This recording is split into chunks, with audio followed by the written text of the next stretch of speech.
बाकायदा दिखाएंगे फिल्म और सबका हौसला बढ़ाएंगी, सबकी हिम्मत बढ़ाएंगी। हमारी हीरोइन भी आ गई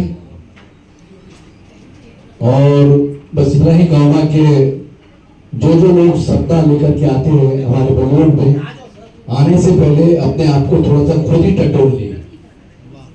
किसी के बाल अच्छे हो जाने से वो अनिल कपूर नहीं बन जाता, किसी की बॉडी अच्छी बन जाने से वो सलमान खान नहीं बन जाता। तो जो गांव में लोग एक दूसरे को चढ़ाते हैं कि अरे तू बम्बई चले जा, तू ऐसा कर, वो फिर यहाँ आने के बाद संघर्ष का बड़ा पाव का सामना करना पड़ता है और जो भी है XYZ आप समझ सकते हैं। ये फिल्म ने सब पता चल गया है, लेकिन ये इस फिल्म में जो किरदार निभाए हैं सबने वो अपने आप से।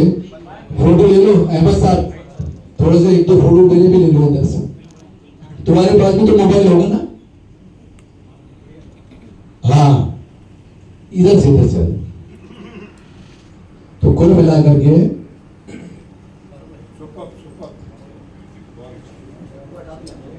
क्या कहो,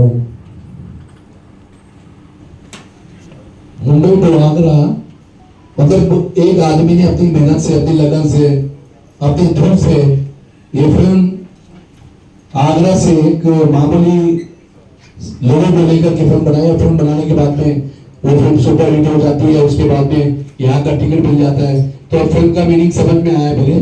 और सबसे अच्छी बात मुझे, सबसे अच्छी जो क्लाइमेक्स में जो डायलॉग गया है कि हम तो सब कैरेक्टर है, डायरेक्टर ऊपर वाला है। तो मैं चाहूंगा इस बात के लिए एक बार जोरदार ताली बजाएं।